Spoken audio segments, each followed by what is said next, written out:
Assalamualaikum warahmatullahi wabarakatuh. Perkenalkan, saya Kakak Ana Rifai dari Program Studi Pendidikan Fisika tahun ajaran 2025-2026. Di sini saya akan menjelaskan mengenai etika berorganisasi. Untuk mengefisienkan waktu, langsung saja kita ke materi pertama, yaitu pengertian organisasi. Organisasi merupakan suatu kesatuan sosial yang sengaja dibentuk untuk mencapai tujuan tertentu melalui kerjasama yang terstruktur antar individu-individu di dalamnya.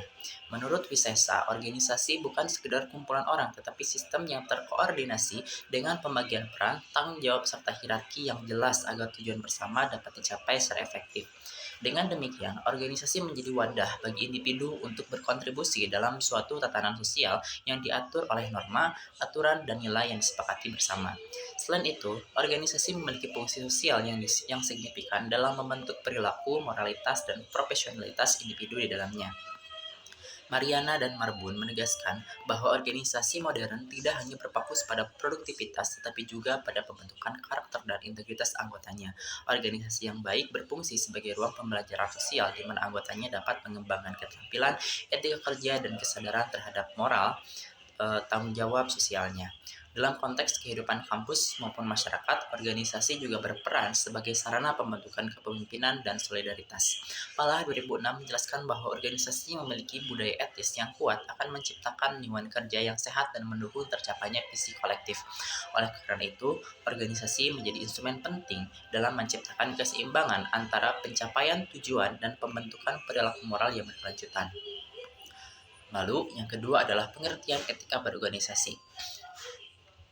Etika berorganisasi dapat diartikan sebagai seperangkat nilai, prinsip, dan norma moral yang mengatur perilaku individu dalam menjalankan perannya di dalam organisasi. Menurut Wibowo, etika berorganisasi berfungsi sebagai pedoman bagi anggota dalam mengambil keputusan, berinteraksi, dan menjalankan tanggung jawab agar tetap selaras dengan nilai-nilai norma dan tujuan organisasi.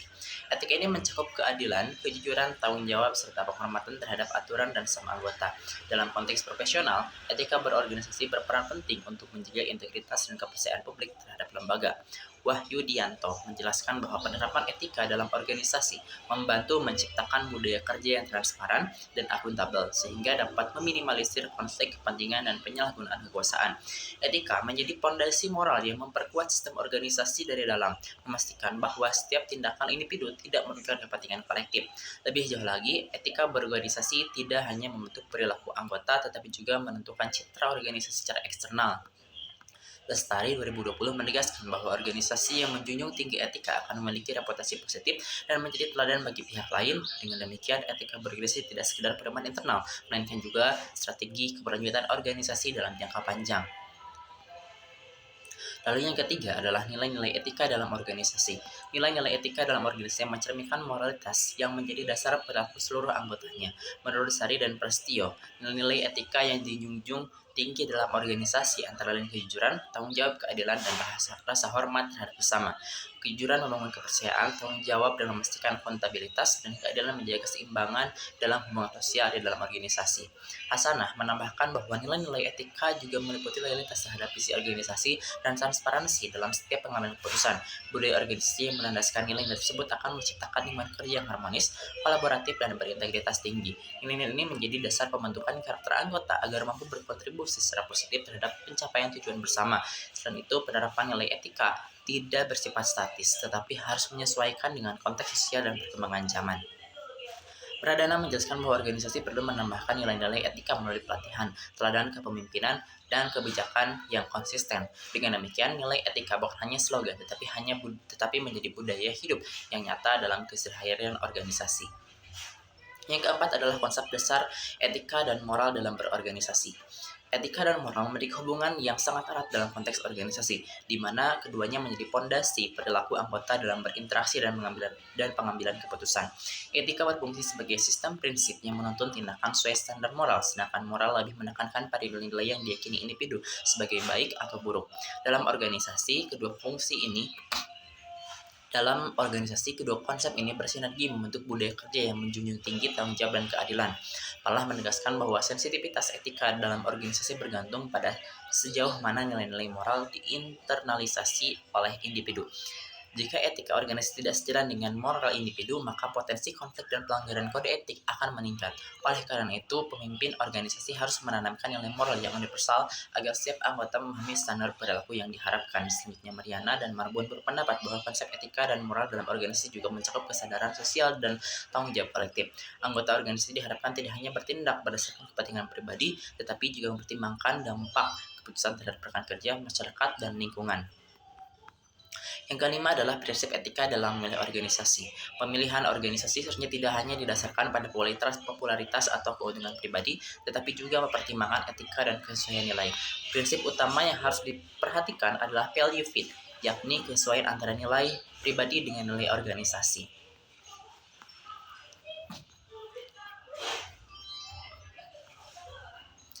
Lalu selanjutnya adalah dampak pelanggaran etika dalam organisasi. Yang pertama adalah menurunnya kepercayaan dan reputasi organisasi.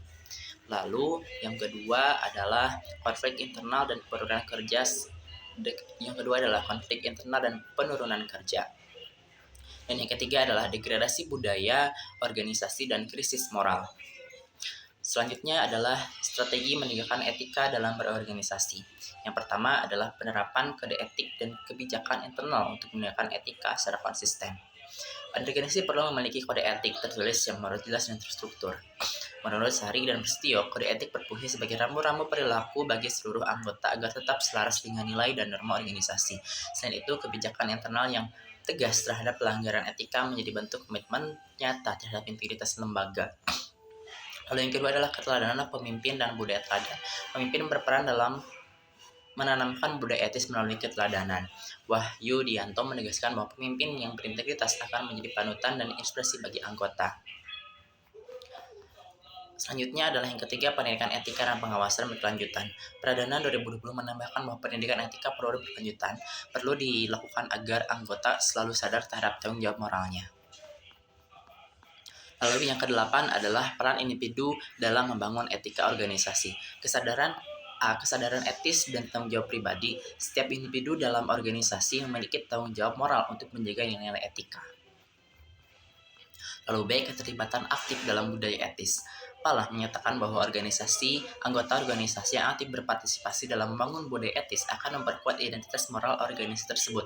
Melalui komunikasi terbuka dan kerjasama yang sehat, anggota dapat menumbuhkan lingkungan kerja yang jujur dan saling menghargai. Lalu C, penguatan nilai integritas. Menurut Mariana dan Marbun, integritas individu menjadi dasar dalam menjaga kebutuhan etika berorientasi.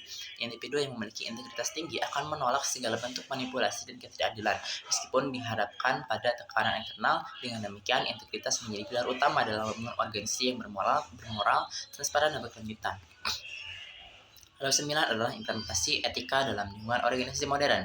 Yang pertama adalah adaptasi etika terhadap perubahan sosial dan teknologi modern di era modern. Organisasi menghadapi tantangan baru dalam menerapkan etika, terutama dengan berkembangnya teknologi digital dan media sosial. Lalu B adalah integrasi etika ke dalam tata kelola organisasi. Implementasi etika yang efektif harus menjadi bagian dari tata kelola organisasi. Pradana menjelaskan bahwa etika tidak boleh hanya sebagai slogan, tetapi perlu diterjemahkan ke dalam sistem kebijakan, evaluasi kerja, dan pelaporan akuntabilitas. Lalu yang ketiga adalah kolaborasi etis dan keberlanjutan sosial. Mariana dan Marbun menambahkan bahwa organisasi modern yang beretika akan memperhatikan keberlanjutan sosial dan kesejahteraan komunitas di sekitarnya. Kolaborasi antara anggota dan mitra kerja perlu didasari semangat etis yang menghargai keadilan, keberagaman, serta tanggung jawab sosial. Etika yang terinternalisasi dengan baik akan mendorong organisasi menjadi agen perubahan positif di tengah masyarakat. Lalu yang ke-10 adalah kesimpulan dan refleksi etika berorganisasi. A adalah etika sebagai pilar keberlangsungan organisasi. Lalu yang kedua adalah peran pemimpin dan anggota dalam menjaga nilai etika. Dan C, refleksi akhir, yaitu membangun organisasi yang bermanfaat, etik yang bermartabat.